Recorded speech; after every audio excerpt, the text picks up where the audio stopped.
What's up, everybody? Welcome to the best 120 minutes of your day. The Chop Shop, the nation's #1 urban sports talk show, and also your midday sports happy hour. Yours truly, Robert Hatter alongside Jim Hicks, coming to you live from Houston, Texas, where we're broadcasting all over the world via Facebook Live and YouTube Live. And today is Thursday. And guess what? Let me tell y'all something. I can't wait to get this show started because tonight is gonna be all right. Tonight, um, ladies and gentlemen, let me just get to something right quick. I want to talk to y'all about it. Wait a minute. Let me widen my names out. It's Baby Friday today. I see y'all. I see you, Chris Charles. I see you. Um, let's see what I wanted to talk about. It was something. Let's go. Tonight, TSU basketball tonight. TSU basketball tonight. The women and men is a doubleheader tonight. The women start at 5 and the men start right after the game. Men start right after the game. Let me go to the women's and make sure I got that right. Ladies and gentlemen, let me tell y'all something. If you haven't seen our women play this year, if you haven't, they got this young lady on our team. Her name happened to be Talia Logwood. Talia Logwood. Let me tell y'all something. Yeah. She worth the price of admission. Um, because all the time I don't talk about these girls, or these ladies sometimes. But we have got, wait a minute, they ain't got all of. There she is. Talia Logwood. She's from Richmond, California. Let me get her bio. She's from Richmond, California. You can tell she's different. She went to Utah. Ladies and gentlemen, she got a unique game, man. Eric, I know you went to the game the other night. I don't know if you made it to the women's game. But Talia Longwood, she worth coming. The only thing about her now, she'll get in some foul trouble then and get out the game. But if I was the coach, I let her play. I let her play. But the women play tonight at 5. The men play tonight at 7. It's a doubleheader. But we got some unique. But this young lady, I've never seen a woman basketball player. She reminds me of Dennis Rodman, but she can shoot. Very athletic. I mean, it's just a ball handling could be a whole lot better. But she flat out come and get it every day, Chris Charles. Y'all got to check her out. Talia Longwood. That is Moody. I mean, I had to talk about her today because I want to show up to the women's game early so I can see her. She got it like that. Talia Longwood is the truth. Um, let's see what else we got today. I got a lot of stuff. I didn't have I got some interesting stuff today, and I'm just trying to see where I'm gonna go with it today. Like yesterday, out of nowhere, I just started talking about Kobe and Michael Jordan. I found that to be very, very interesting. People were calling me talking about Rob. That was fine. That was some fine. I got another article that I might share with y'all today about something else. Um, Let me look around. Banned by NBA Porter Charles. Okay. I'm just looking. I'm just looking at talking about. Just give me a second. Hmm. Anything happen? Nothing great happened in sports. But TSU play tonight, the men at 7, the women at 5. Make sure Make sure you make it to the game, the last few games. We got, what, 3 more games. We got this one on Saturday. We got Jackson State, and then on that TSU game. Let me pull it up for y'all. Let me pull it up. I mean, no, the TSU and the Prairie View game. Prairie View game that I want all of us to go to. But Brandon Weefall, what's up? I'm talking about Talia Logwood for TSU. She's truth, man. Prairie View is on a Thursday night. Next Thursday is Prairie View, men and women. Next week, okay. On next Thursday night, men and women. I think the same time, 5 and 7 p.m. But tonight, I can't wait. You know, I'm excited. I'm excited about this team, man. I know we got a few more injuries. I mean, I don't know who's gonna show up, but it don't matter. It don't matter. TSU, you know, we just got some unique players. On the men's side, we got Troy Hupstead. I don't know if he's hurt or not. We got Dwayne Posey, Jalen Weisinger, Zaire Hayes, Zyterius Mortal, Bryce Roberts, LJ Andrews. I mean, we got all of these guys. These guys in Josh Apoa. But you know, they are. I'm gonna tell you something. It's worth your time. They gonna give you your money's worth when you go to a TSU game. I can guarantee you that. I'm sitting up here calling the games and I enjoy it. So I know how you and the games will be on KTSU tonight. So go to KTSU, download the app so you can watch or listen to the game. It should be on YouTube or something tonight, but turn the YouTube volume down and turn us up and enjoy the game. Okay? Let's see. Where else we're going today? I was trying to see that I have something like, because I like how that news was broke to me. They had just put that article out. They land the red one, Jesse Jackson at the Rainbow Push headquarters today. I know Thaddeus Moodham gonna come on there and talk about that. Let's see. Let's see.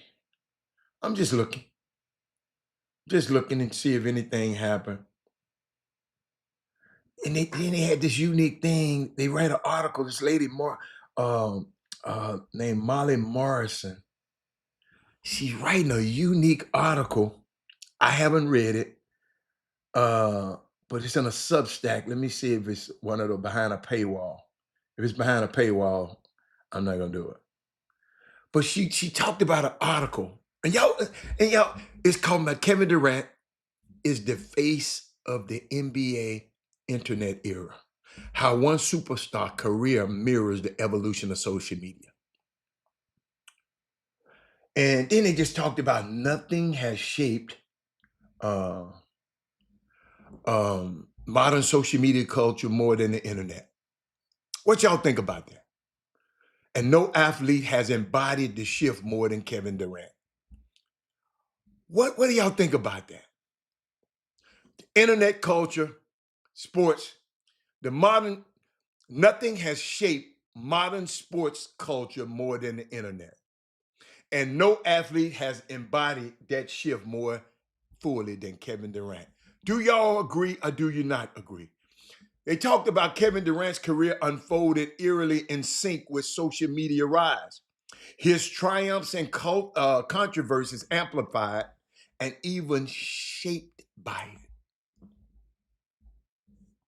What y'all think about that? Brad, what's up, man? You don't never say nothing. You just sit up here and listen. Daddy Smoothie, what you think about that? Panther Network, what you think about that? I paid respects to Jesse Jackson early this morning. Absolutely. Twitter was invented, y'all, in 2006, right? But it wasn't popularized until 2007.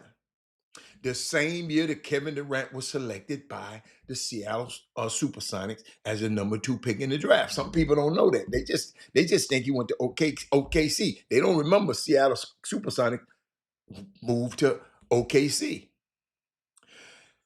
Kevin Durant, he joined the website on April of 2009. Did y'all know this? A year after the Supersonics relocate to OKC. I didn't realize that. He was instantly hooked, tweeting thousands of times before the year's end.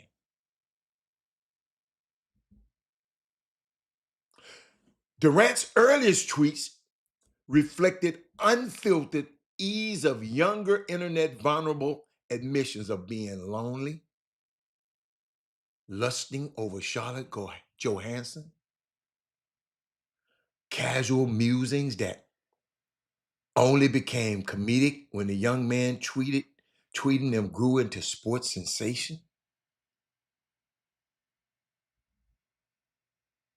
Yeah. Then they got one of the tweets here. What did the tweet say?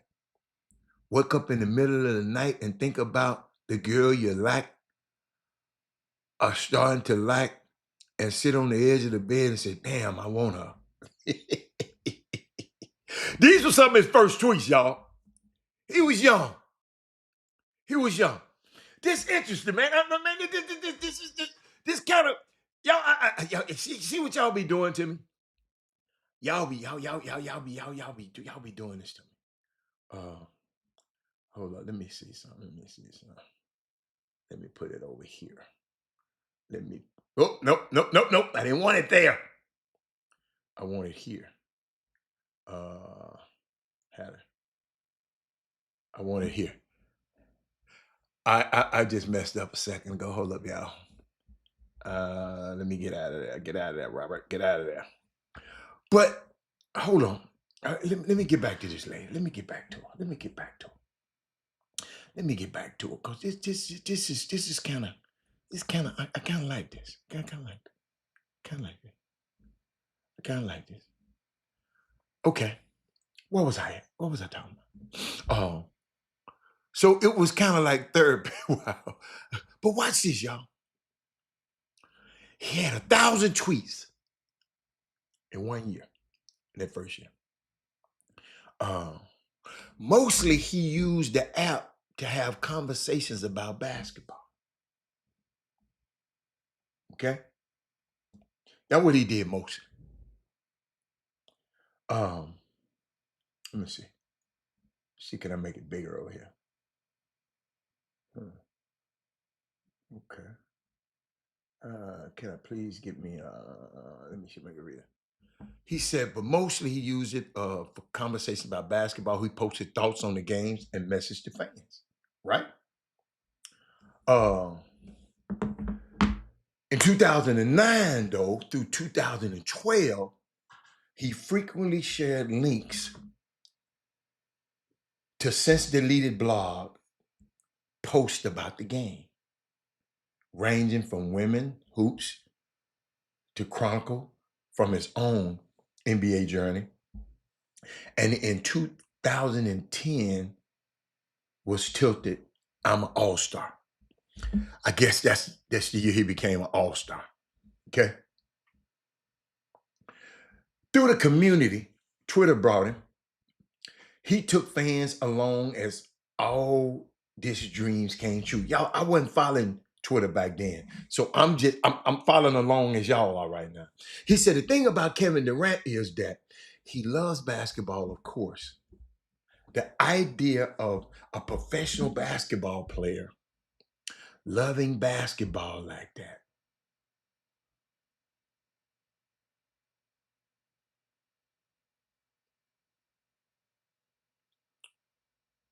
I'm just thinking about it.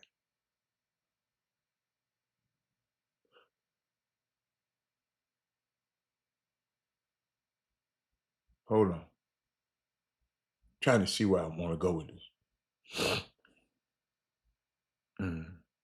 He speaks of the game like it's both a god and a disciple of it.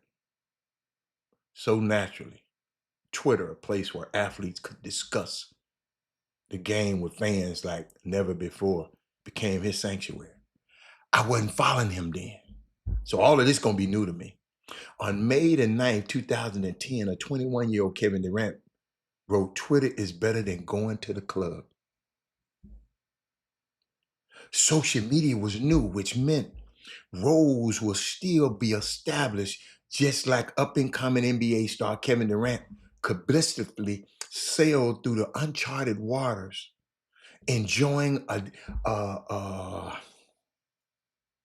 a dystopia where fans and stars could peaceably coexist. Journalists like Woj, Adrian Wojnarowski, had yet to monopolize breaking news then.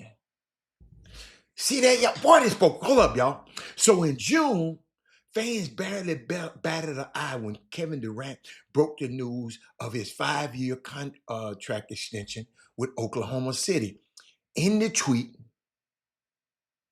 the very day LeBron James made the decision was scheduled to air, a contrast his local paper applauded.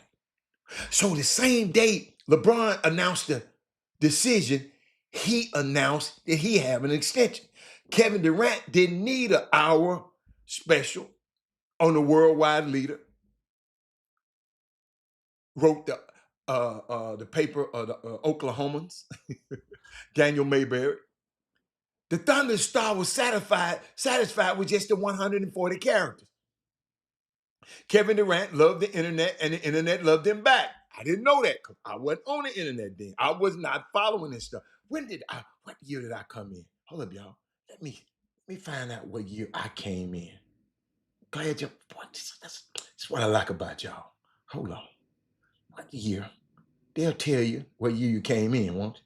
Hold on. Let me get back to me. Let's look up Robert Hatter. Let's look up in my profile. How do I find when I came in? Hold up! I joined the same year, 2009. I joined, but let's go back. I wonder, can you go back to your first tweets? Can you go back? Let me see how many tweets I've tweeted. Can they tell you how many tweets? Y'all done got me messed up now. Y'all got me messed up. Hold on. Oh, let's see. Can anybody on there that can tell me? So in 2009, the same year, Kevin Durant, I'm with you, baby. But I really wasn't on it. I was on it, but I wasn't on it. Oh, 2009. My son was what? He was into basketball a lot more in 2009. He graduated in 2013. So, okay. He said, they fell in love with the man that stood on stage and expressed gratitude to his mother as he accepted the league MVP in 2014, a refreshing, earnest display of male emotion. You remember he told his mom he was crying, talking about, you the real MVP. He wasn't supposed to be here, he said to her in a shaky voice. You made us believe, Mom. You kept us off the street. You put clothes on our backs, food on our table. When you didn't eat, you made sure we ate. We went to sleep hungry. You sacrificed. You went to sleep hungry.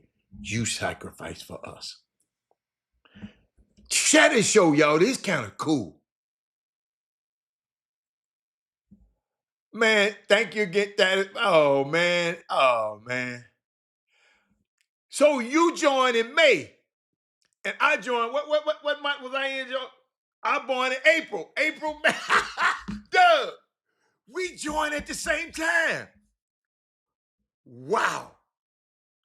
Share the show, y'all. We're going to talk about this. Doug, you're a perfect guy because you use social media in your business. So, in a moment meant to celebrate the ultimate athletic success, Durant peeled back the sports hero mask and showed people he was human. There KD stood, a real-life superhero, Doug. A Clark Kent by day, teary-eyed, donning glasses, who put on his super suit by night to reveal powers nobody else possessed. Doug, I know you my dude for a reason. Doug started that mess the same time I did. Through quiet sobs, he choked out 4 words that would live forever. I just shouted a minute ago. He told his mom, "You were the real MVP." Fitting that someone whose emerging greatness coincide with the rise of the internet era was immortalized forever in that meme. It was used relentlessly, effortlessly, slipped into millions of scenarios like best kind the best kind of Mad Libs. Your friend let you copy their math homework. You the real MVP. Your coworker brought you coffee. You the real MVP. Now, in an age where memes have shelf lives as internet advances at breakneck speeds, the meme is used much less now. It's somehow in a landfill with the crying Jordan, the mom-made pizza rolls, picked up early, occasionally either by amateur Facebook users or a purely ironic sense, not quite dead, but worn by age. The memes and kind of wore out. But the quote lives on. It's a reference that transcends sports culture, a precious artifact after a blossoming online world. You, the real MVP, Mom, forever etched into our minds. A beautiful, raw moment, digitized, stretching its lifespan while simultaneously and unwittingly squeezing out its emotional impact it had. I'll never forget that. Durant's next big meme would come 5 years later, and it would mark the abrupt end of his tenure as the internet most beloved sports hero. The year was 2016, good Doug. Golden State Warriors fresh off their first title and a historic 73-9 season came face to face with a hungry OKC team led by a ringless Kevin Durant in the NBA in the Western Conference Finals. In sports, like, because y'all chopped them up right here on this show. Wait a minute. Chop was around then. In this series, the roles were obvious. The threat of an emerging Warriors dynasty loomed large, so the Thunder were the underdog. Everybody was rooting for the underdog. And it nearly happened. OKC was up 3-1. The good guys were going to win. But sports aren't really superhero movies. And the Warriors possessed the magic that was difficult to comprehend. After 3 consecutive losses, Kevin Durant walked off the court as yellow confetti streamed from the sky like acid rain. 9 years of trying weighing on his back. But in an iconic twist of fate, the Warriors went on to lose 3-1 lead of their own in the finals against LeBron James the next year. The historic season was turned into dust with no hardware to show for it, and the fallen team was determined to never let that happen again, Doug Jones. Eric Ridgway, I'm talking about KD and how he and the internet grew up together. He is the face of the internet era, the Twitter era. How one of superstars' career mirrors the evolution of social media.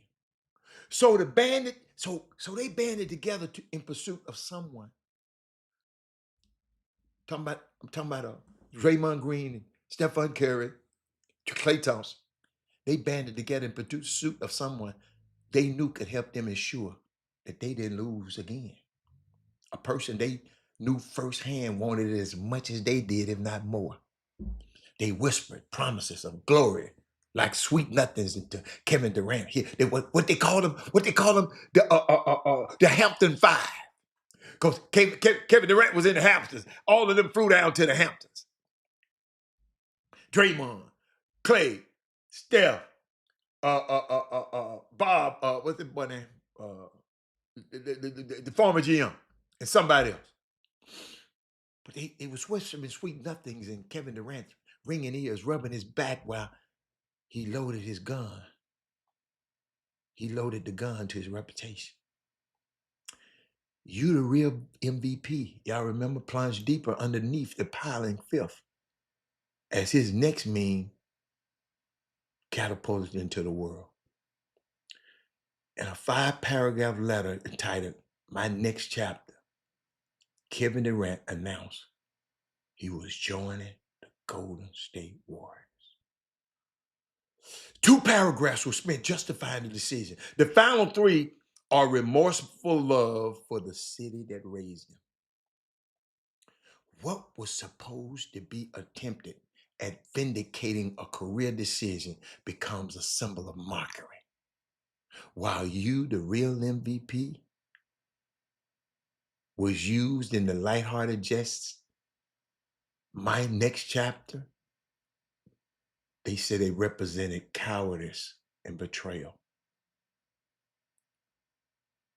Y'all, I'm gonna let y'all read the rest of this. But that was crazy, Doug. I'm gonna let y'all read the rest of that one. Eric Ridgeway and that. But we was just talking. I'm just thinking about this, man. I didn't look at it like that.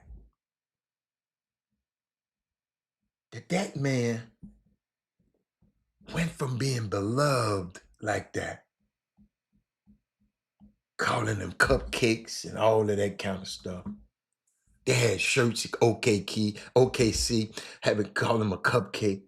Russell Westbrook called him a cupcake. But I was just thinking about something, man. And I want all my high school basketball players, I'm gonna give y'all a chance to, because I got another story I want to share with y'all. I want to share with y'all some stuff about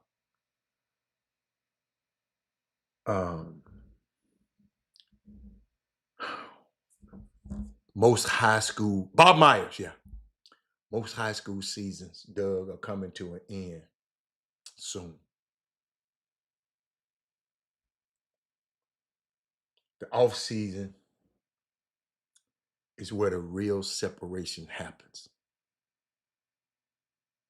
The off season. You lost on Tuesday.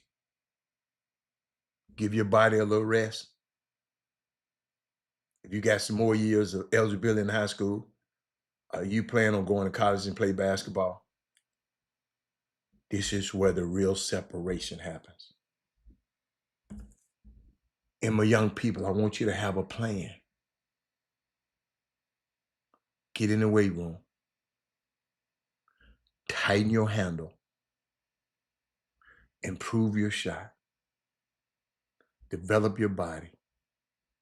Study film. Don't just play. Develop. The work you do now shows up next winter.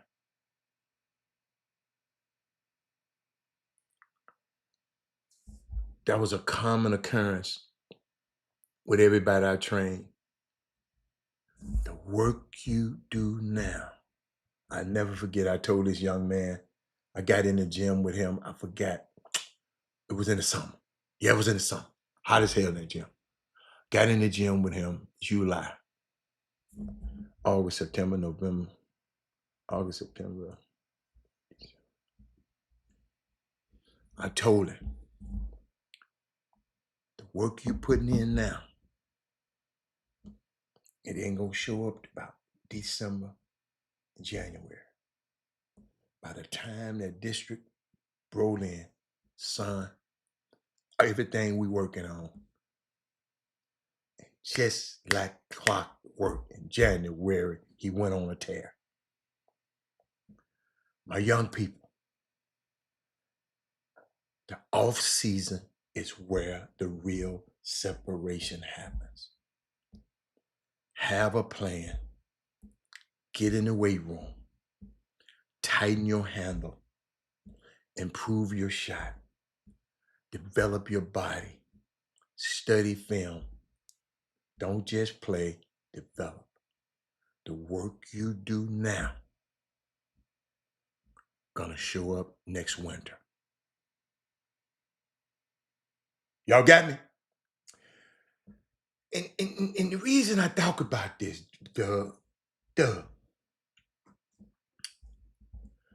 it's a freshman guard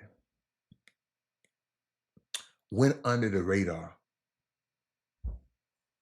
Freshman guard in college this year went from under the radar prospect to a potential top 5 NBA draft pick. But his story is one about the imperfect art of recruiting. Before Illinois guard Keaton Wagler was before he was Keegan Wagler, he was just another name buried in a litany of mid-major plus guard options for Murray State to consider in 2025 high school recruiting season. The accolades were there. Y'all got to hear this. Duh. The accolades were there. Wagler had won a state title in Kansas that spring at Shawnee Mission Northwest, playing alongside a true recruiting prize of the 2026 7-footer Ethan Taylor. So too was the size. Wagler, y'all, listen, was already 6'6", though he was a little skinny at 65 pounds. Yeah, he was skinny. All right. But the Murray State board had lots of names on it. Murray State, mid-major, got lots of names on it. Publicly, Murray offered 24 guards in the 2025 class. And plenty more were on the radar, so it forms, but he didn't make the cut. For most of that spring and that summer, Wagler was among the later. They didn't want him. Murray's assistant coaches had seen him.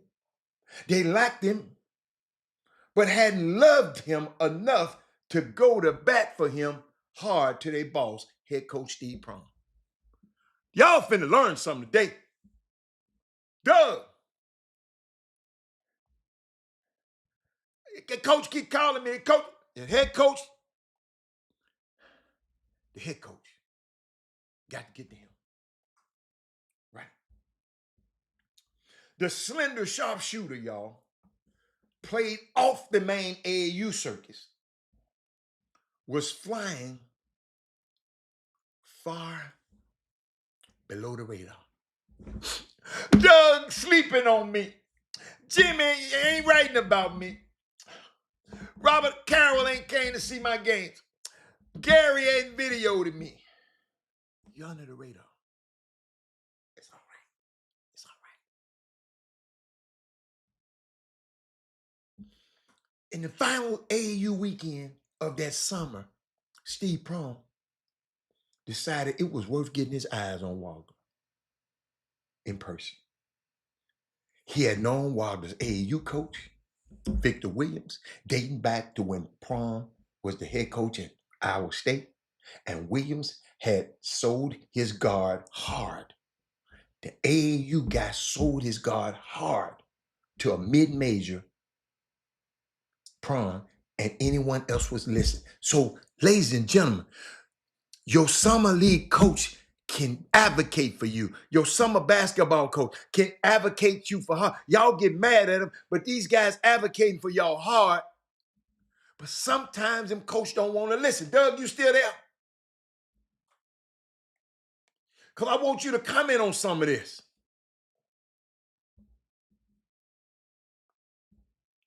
I want you to comment on some of this. And what Prom saw that day was, as he said, the best AAU performance. Listen to this, y'all, mamas and daddies. Y'all need to share this show. Steve Prom of Murray State, he said that was the best AAU performance he's seen outside a handful of surefire NBA players he had evaluating over the years.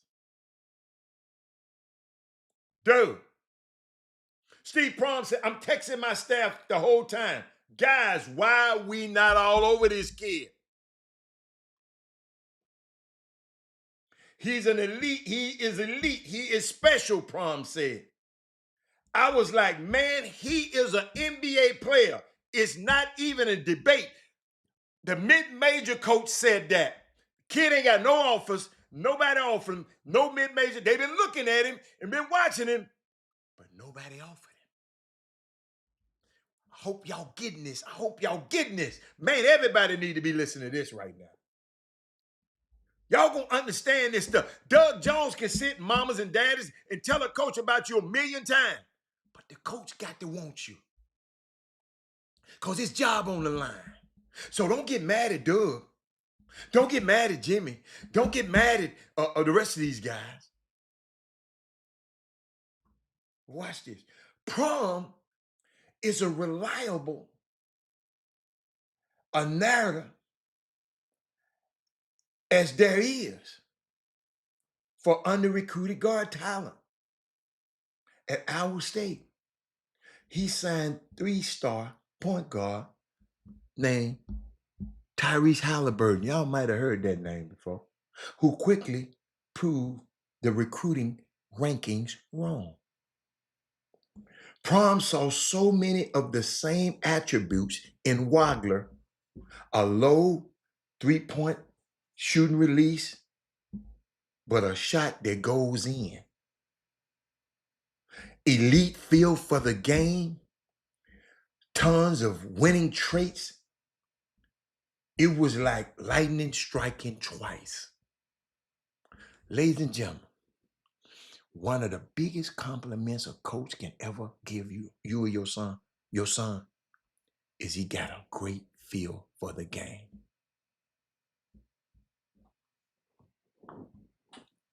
Martin Brooks, I done already put in a call for you. I think you text Brittany. Did you text Jimmy about that? I done already put in a call. I'm waiting on a call back. It's 7 o'clock. I'm waiting on a call. I got you. Jimmy already sent me the information. I've already done text. I already done texted. But let me get to this recruiting. Because Martin Brooks, if you around here got kids in your program, you need to be listening to this. Everybody in your program need to be listening to this right now. But Steve Prom said, I came back to Murray State, back to my college, like, this is who we have to have on our team. We were all in every day on Keaton Wagler. Watch this, y'all. I'm finna show y'all something that's going on in college basketball. Wagler's meteoric rise from lightly recruited 3-star prospect to potential top 5 draft pick and Big Ten Player of the Year is a story without parallel in college basketball recruiting. Ain't never been a story like this. These stories are often rather cliche.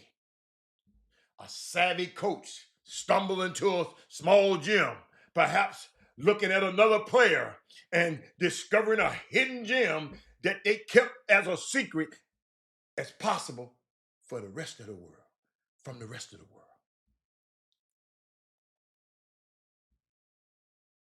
Hmm.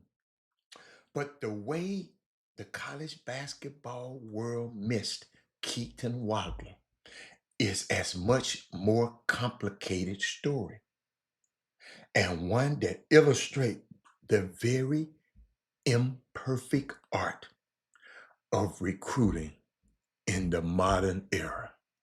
It's imperfect.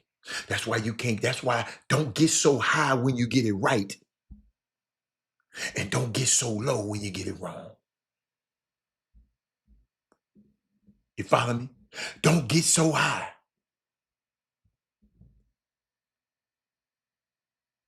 Uh, don't get so high. Y'all follow me?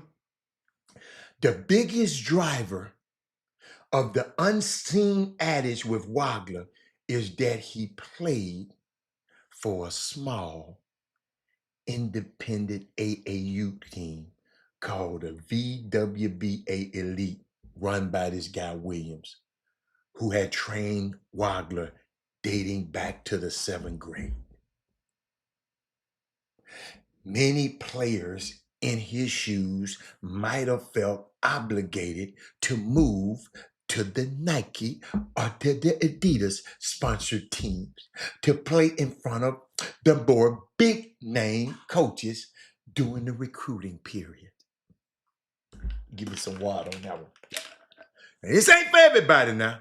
I'm just giving you the imperfect art of recruiting. It's not perfect. Where am I?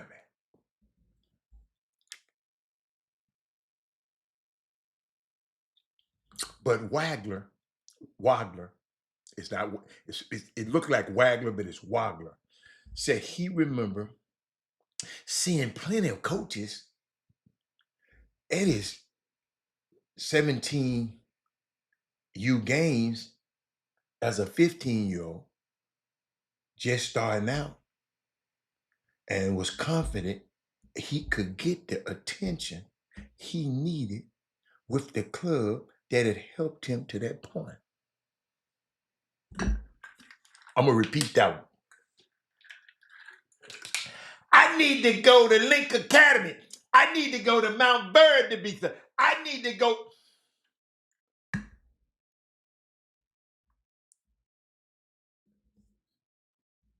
Watch this. But Wagler said he remembers seeing plenty of coaches at his 17U game as a 15-year-old just starting out, and was confident that he could get the attention he needed with the club that had helped him to this point. And he was right.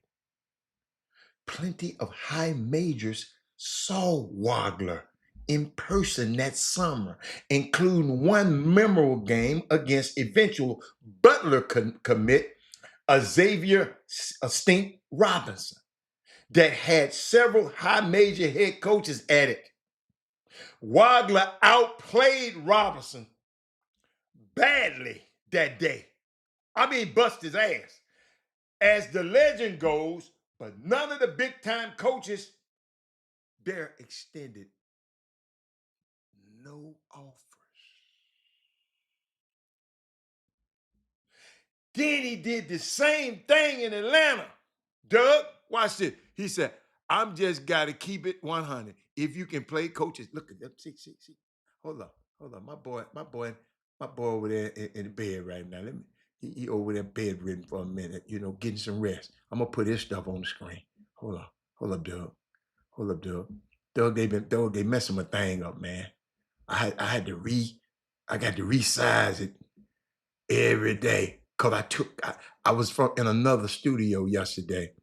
So sometime, let me put this up there. I'm glad you got me, Doug. Got me right. I'm glad you getting me right over here, son. I need help.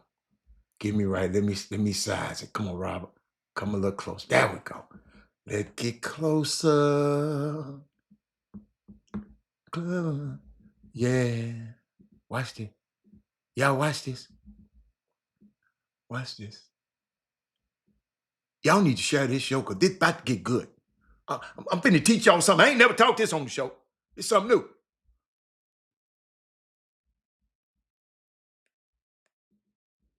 Stuff them. All right. So let me keep going. Let me keep going. Watch this. Watch this. So he buzzed Stink Robinson, right? All them big coaches going there to look for him, right? Bust him wide open. Then he did the same thing in Atlanta against eventually Kentucky guard Jasper Johnson, who played on a team loaded with Division I players, while Wagler was the only D1 prospect on his team. With college coaches, the narrative is, watch this, no one had seen Keaton, or he was in the back gym somewhere. But his summer coach said that's not true. College coaches were in the gym with Keaton. I just think they kind of did miss some things. I don't know how people missed it. This is summer coach saying, I always thought it was glaring.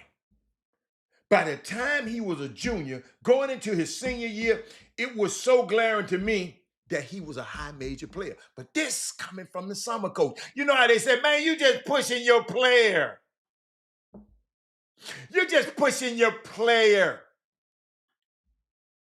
You feel me?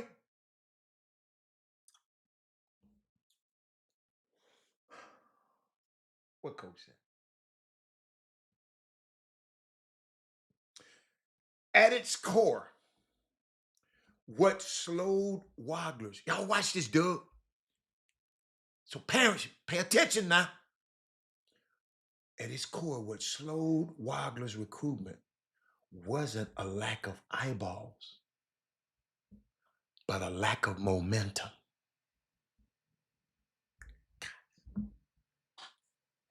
That is Moody. He entered the critical recruiting months of June and July before his senior year with limited buzz or attention. He had an offer from his hometown D1 school, University of Missouri, Kansas City, and some successful D2 programs in the area, and tons of interest from top mid majors. But none had pulled the trigger with an offer. Doug, they weren't offering. They was lacking him, and there's interest. This coach called me the other day, but you ain't offered.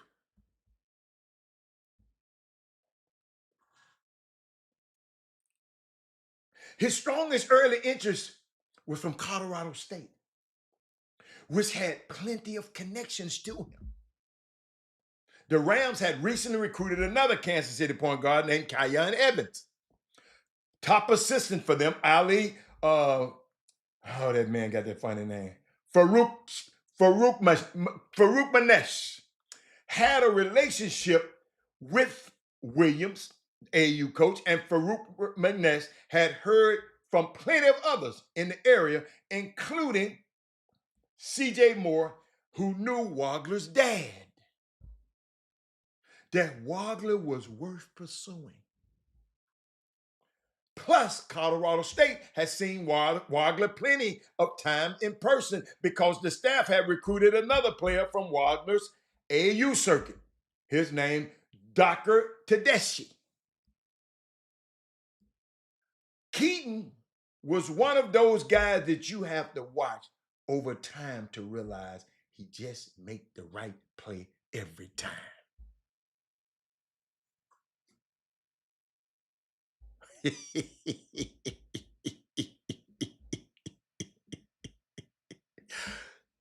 That's a good one right there, Dougie. He said Chris Walker told him that college coaches are professional doubters. That's a good one, Doug. But Doug, I ain't done. I ain't done, Doug. I ain't done, Doug. I ain't done. What did I say? I said Keaton is one of those guys that you have to watch over time to realize just he make the right plays. Farouk Manesh says, comparing him to all-time Colorado State great Isaiah Evans. He's not going to go down the lane and dunk on you. He might make 6 threes in a game, but he just kind of goes about his business and just wins. And I think that's what was always so impressive, the coach said. But you had to watch him multiple times to get the feel for it. If you just went once, I don't know if you would have just walked away and like, okay, this is a high major lottery pick guy. I understand that. But the problem is the general public and everybody, a lot of y'all don't understand it. But Colorado State invited Wagler to an unofficial visit late in June. The calculus of offering a scholarship was tricky. Colorado State feared that if it offered on the visit and Wagler didn't commit on the spot, it would have just invited more eyeballs on Wagler during the July live period. These the games they play, y'all. Did y'all know that? I ain't gonna offer him. If he just commit, yeah. But if I offer him and he don't commit, the people gonna find out about the offer. Then other people gonna be like, whoa. Is anybody out there talking to me other than Doug and Alpha, yo? I need y'all because I'm excited about this. But see, some of y'all already know this. Y'all got it all. We don't know. So could y'all help us that don't know? TSU play tonight, Doug. Women at 5, men at 7. Alcorn State tonight. Barn burner. We won by 1 the last game. Boy, it's gonna be hot in here tonight. Doug, I know you can't come. You know how to watch it though. But let me keep going. Watch this. The Rams, which Colorado State, decided to roll the dice and hope things stay quiet through July. Willie Sutherland, they thought he was going to stay quiet. That decision may have been the most impactful moment of Wagler recruiting.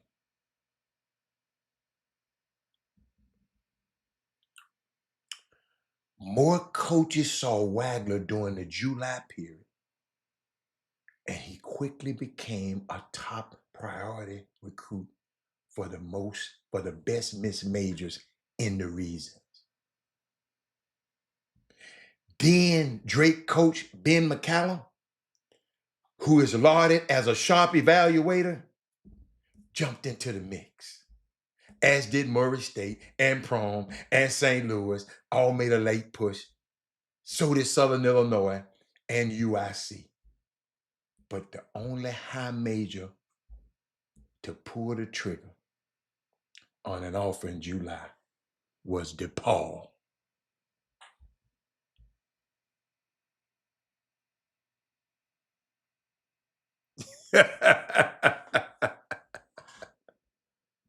Y'all got that? If he has those mid-major offers in June, I think there is a reality that more high majors go see him in July. Illinois' assistant Tyler Underwood said, All those programs are really good at evaluating. And obviously you look at that offer sheet and you see that's the damn problems looking at other people's offer sheet. See, he just admitted this Illinois coach saying it's obvious when you look at the offer sheet and you see some trends of coaches who have really good guards, and they're at those events maybe more than we are. I think all high major coaches are guilty of being at Nike and Adidas all the time. I know a few of them. So take your ass somewhere else. Some of the high majors Dare to see Robinson and the other guys reached out during July, but they never followed through, according to Whopper. He had been stamped with those top mid-major offers early. Wagler may well have blown up with plenty of high majors in July. Instead, he exited the month with mostly mid-major recruitment. Murray State felt good about where they stood, as this Colorado State, Drake, SIU, they hoovered above him and got official visits. He went to them.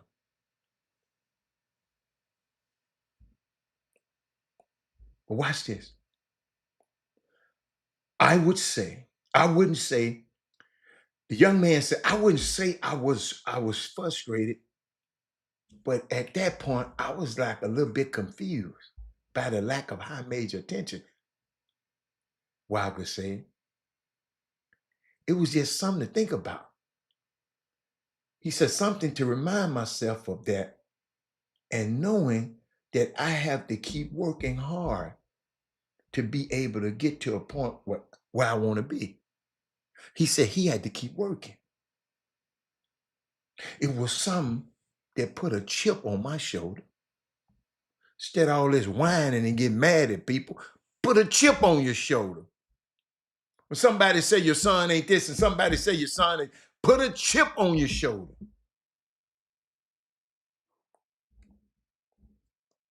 Hold on, let me check my text.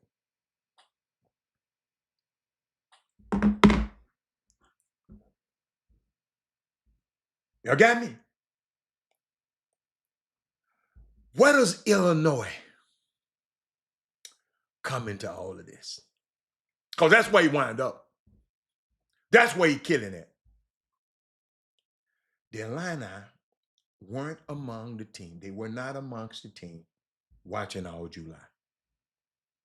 But they had familiarity with Wagner before then. Head coach Brad Underwood is from Kansas. Some people from around the state had made it clear to him that Illini should be looking at Wagner. And Illinois' manager had coached Wagner's brother in junior college. And Tyler Underwood and other members of the Illini staff would regularly get texts from mid-major coaches watching Wagner that summer that he was worth their time. Wow. They dove into film. The Underwoods huddled together to watch 4 or 5 Wagner's games on the scouting platform, Sense Synergy, and were quickly enamored. It became abundantly clear that he possessed a lot of skill set and positional size that we're looking for, Tyler Underwood said, and credit Brad Underwood. As we found out more about the situation and the type of kid he was very comfortable offering him, having not seen him in person.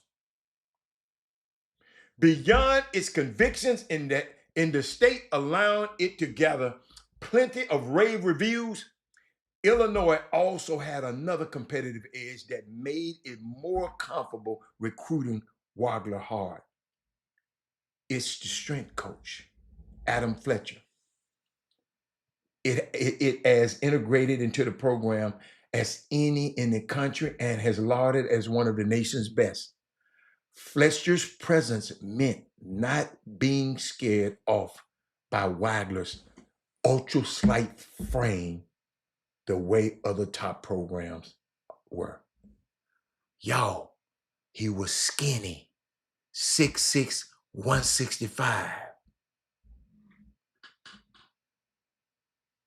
I think we're in a position where we can take guys that are a little underdeveloped physically and develop them, Tyler Underwood said. Illinois and Minnesota came into the recruitment around the same time. Prom held out hope that he could beat out Minnesota, but Illinois, offering right after Wagler's official visit to Murray State, that was a good punch. One he knew he couldn't likely recover. He said once he go to Illinois, he ain't gonna go to us. He said ruined dinner night at my crib, Prom said. Your kids, your family invested in the recruitment too, right? That's right. Forgot about that. They know you know this guy's special. Everybody in the house knows I'm in love with Keaton Wagler. Like this is the guy. And like my wife's not stupid. She's been around long enough. This Steve Prom talking. And when it was like Illinois just offered, your stomach just dropped. You know it's over. I've been there. I've been there.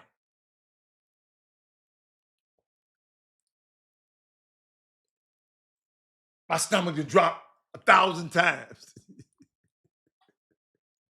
Thinking I got somebody to do it. And the next thing somebody else got it. Dude. Y'all, I'm feeling for this man right now. I had to stop, y'all. And I had to stop. So yes. Your stomach dropped.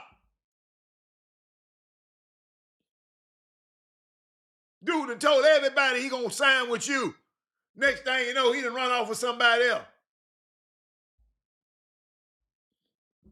Dude, you've been taken care of. Your secretary called you and said, man, we just got a fax, man. He done terminated you.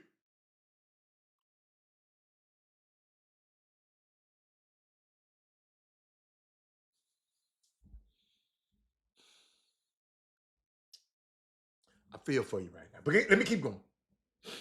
Illinois still had work to do to seal the deal, though. Much of it had to do with convincing Wagler, the staff, actually believed he was good enough to play at Illinois and play early. The Illini certainly didn't project any explosions of this magnitude, but thought he had the skills to play rotational minutes as a freshman, off the ball as a shooter. Other schools involved negatively recruiting. Y'all know how they start hating. Yeah, Paul. If anybody ever been in that position, it's just me. He said that happened one summer when Danny House was like a sophomore and was still playing at Sharpstown. Almost had him locked with Port out the heat and heard the hoops. Yeah. At least you ain't holding practice over here. And then one of your players, somebody to call you and say, man, your player over his practice with the Houston Hoops. Houston Hoops got me too. Y'all at practice and somebody call you from saying, man, Houston Hoop was over there. No, Paul. I ain't say have you seen it. Have you experienced it? You can sit back and see it. But have you experienced it? Somebody give you that commitment. It's like you took a girl to prom. You've been dating this girl all year at school. Everybody see you. The principal, everybody see you. And then she show up at the prom with another Negro. Have you experienced it? Not seen it. It's embarrassing. It's gut-wrenching.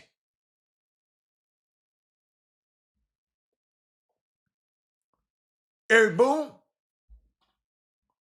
gut-wrenching. That is Moody. being in these high-powered situations, everybody think it's all good. To whom much is given, much is required.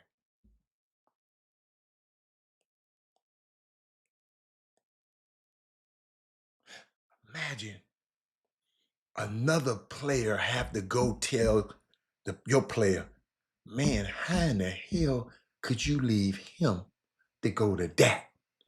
You done left a Rolls Royce to go to a Volkswagen. This is another player that I don't even represent telling the guy who left me.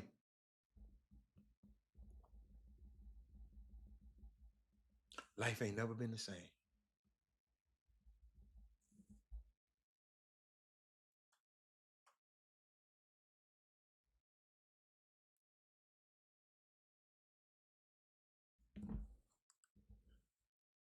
That Rod Wells is highly stressful situations, y'all.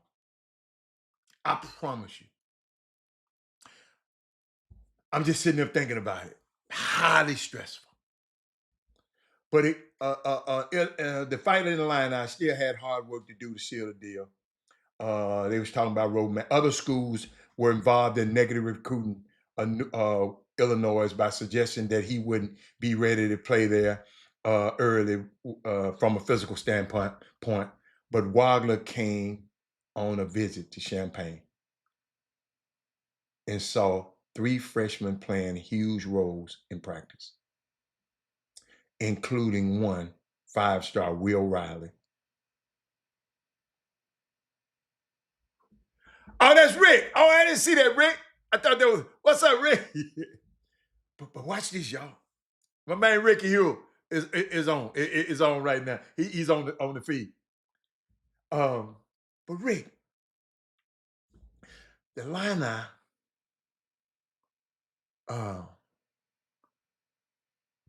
when Wagler, I'm talking about Keaton Wagler, if you just tuned in, young man that played for Illinois. I'm talking about how his recruitment went. And when Wagler finally got to Champaign, that's their campus. And he sees a 5-star Will Wiley who was even skinnier than he was playing. That plus a detailed plan from Fletcher, the strength coach, on how to take him to the next level physically, helped the Illini win out over Minnesota and the top mid-major programs involved. There were so many people who told him, once you get there this first year, they just gonna redshirt you. That's how they get the hate. Right? That's how that negative recruiting comes. I told y'all I got a client like that one time. Negative recruiting. I told you. Damon Jones, tight end, played at Jacksonville, out of Illinois. Damon Jones, D. Jones, the football player now. He went to another agent in Denver. Went to him first. They had their presentation. So he flew here. We gave our presentation, right? Never forget it. After the presentation, he said, man, I couldn't wait to get here and sign with y'all. I said, why? He said, and then you solidified it after I met with you. He said, what you said? He said, you never talk negative about no other agent. Not one time while we were talking in your presentation. You never mentioned nobody else. And I told him, I'm so busy talking about me, I ain't got time to worry about nobody else. He said, man, when I went to Denver, half of their presentation was talking negative about y'all. He said, I couldn't wait to get on that plane to get down here. So that negative recruiting sometimes works against you if you got a real one. If you got a real one,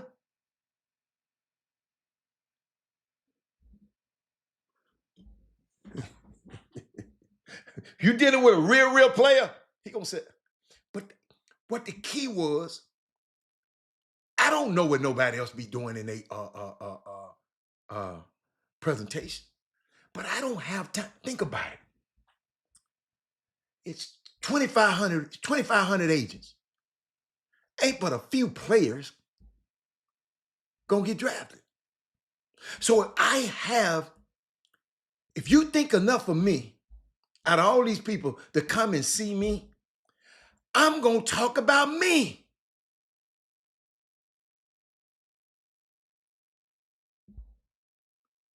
I'm gonna talk about what I can do for you.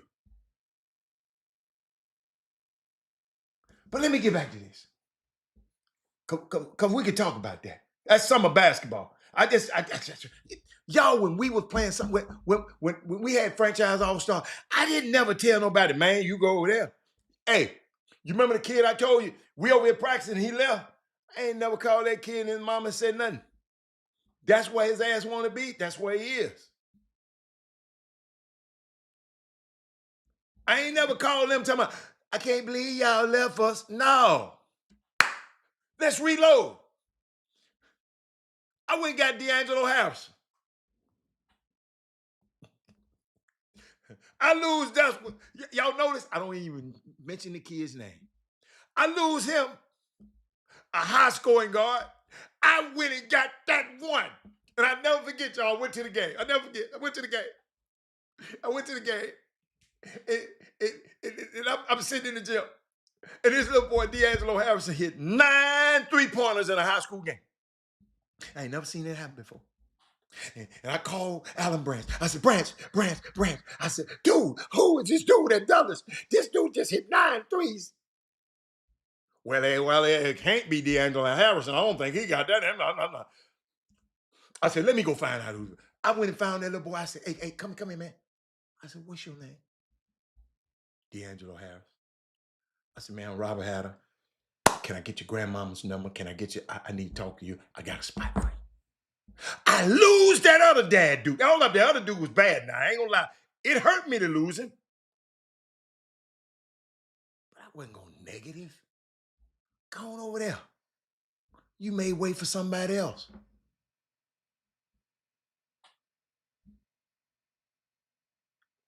I never forget it, y'all. I've been through a lot of this stuff, y'all. A lot of people ain't been through this stuff. I've been through some stuff through this summer basketball community, y'all, that make hair stand up on your head. But let me keep going. Yeah. I'm just telling you. I lost one. Didn't get on the phone, call his mom and them, come out, man, what the hell you? And if y'all know what the stuff that I did for that kid before he left, you would say, how in the hell could he leave you for some sneakers? Ladies and gentlemen, franchise all-star had more sneakers than anybody. Because I had the advantage to get whatever. I said, what kind you like? They had a contract with Nike. I had unlimited with Nike. I had action with Adidas. Everybody. If you wanted it, we had it. So don't let that, what Jimmy, you said, don't let that be the excuse.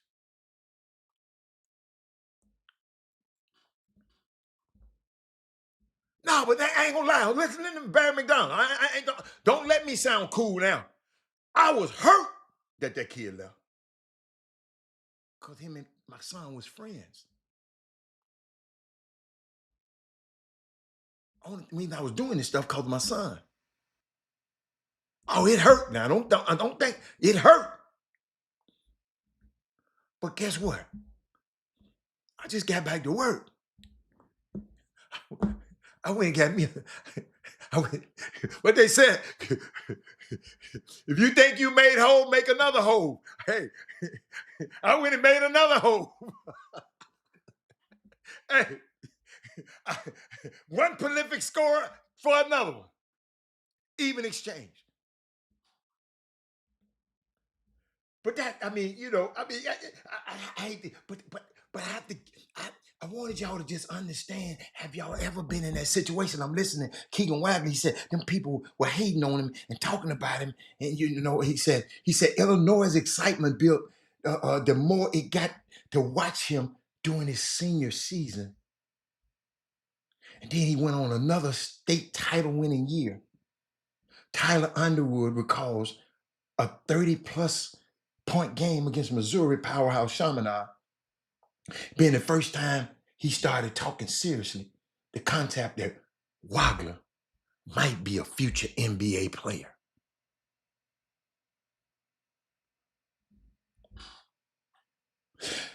The shooting, the size, and most importantly, feel for the game. I keep telling y'all, parents,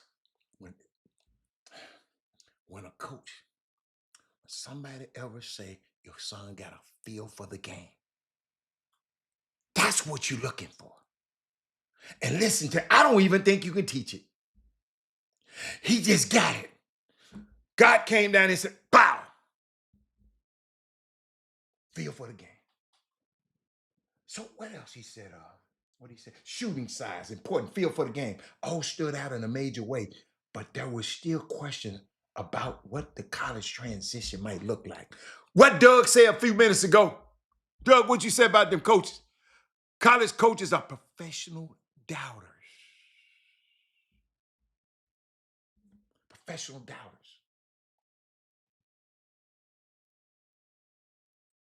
Where you at? Wagner rarely drove the ball in high school, and he played in a balanced attack built around feeding the post 7-foot Taylor, the big fellow on his team, last name Taylor.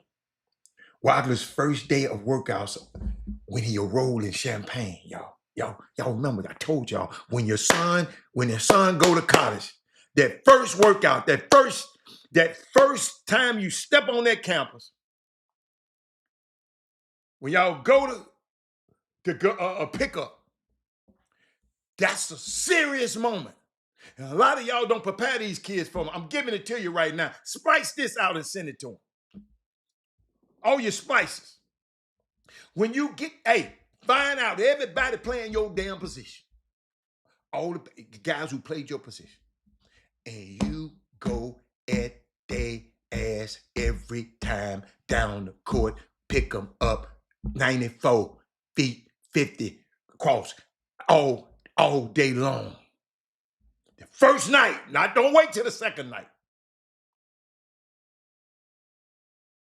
You want his ass calling his mom and telling my mom, I might have to get out of here. Coach, this dude here.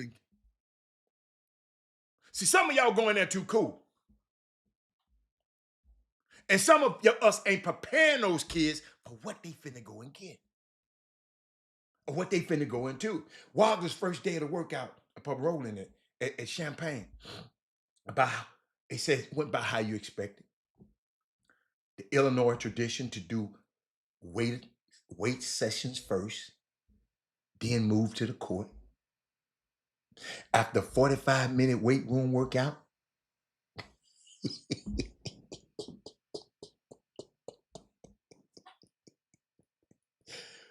Wagner threw up everywhere. And was, as Underwood recalled, half asleep on the court. Welcome to college basketball, rookie. But day 2 and every day beyond it, it stacked better and better. Oh, y'all, your son ain't playing as a freshman. Well, we gonna move around. You better set your little non-playing ass down somewhere.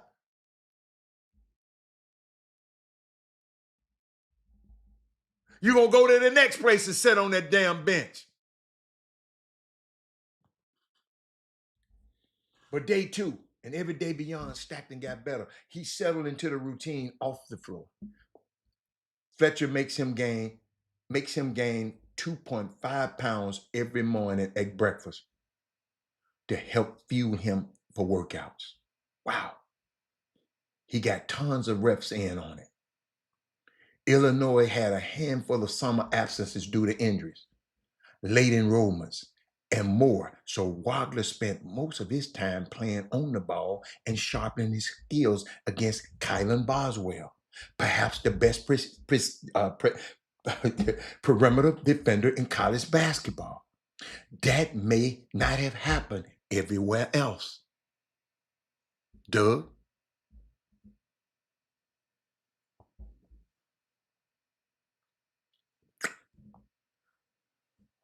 But the circumstances at Illinois allowed the team to quickly uncover Wagler's playmaking talent. Seeing what he can do on the ball was much more natural for him. I hope y'all hearing this. I'm telling you this story for a reason. This is important. Tyler Underwood said it became pretty clear that he was a different level prospect than maybe we even knew.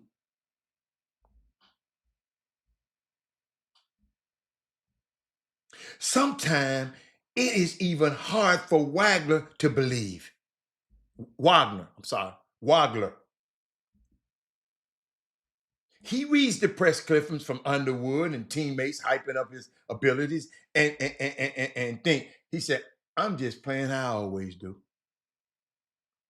He debuted loudly, y'all, with 40 combined points in by game wins over Jackson State. He gave Jackson State that work. He gave Florida Gulf Coast that work, but was quiet in Illinois' first three big games against Texas Tech, Alabama, and UConn. Got to give it to y'all now. It all ain't gravy. The Illini's confidence in him wasn't shaken. If anything, those games emboldened him to put him on the ball more, since he had struggled making some decisions off the catch. I can't wait to call this game tonight. And once that shift was made ahead, an early December game against Tennessee, Wagner absolutely exploded. Historic showing, like that 46-point that I came on here and talked about, outburst at Mackey Arena against Purdue,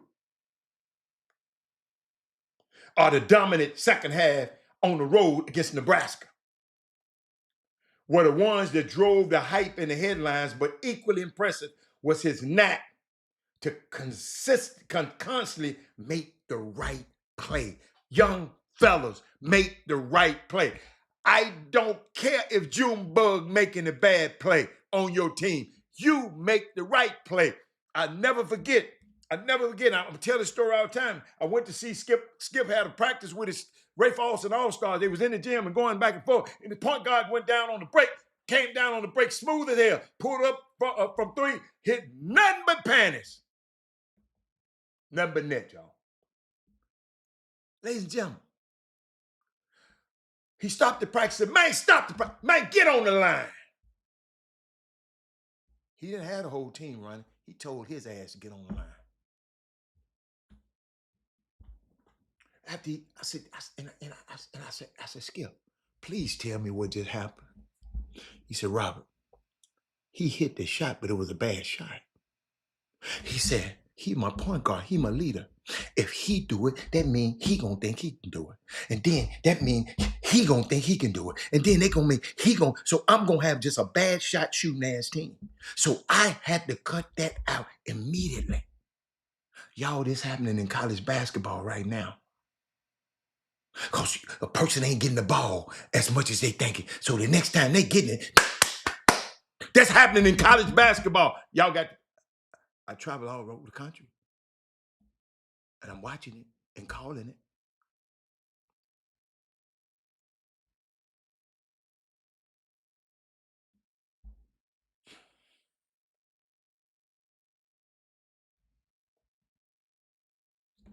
The 46-point game was more than anything a function of what coverage Purdue showed him. 10 days later against Northwestern, Wagler was blitzed with defenders constantly and happily set up his teammates while attempting just 8 shots. It's a brand of basketball that makes the game look like it comes incredibly easy for him. I'm not mad. I'm winning. If y'all putting 2 on me, blitzing me, putting 2 on me, somebody's open. The numbers. Ladies and gentlemen, basketball is a 201. You always trying to find a 201 advantage all the time. Everything you do. That's why they do that drill. 2 on 1, 3 on 2, 2 on 1. They do it constantly so you can know how to make decisions, quick decisions. You always trying to get the numbers. And this young dude was just freshman. Freshman.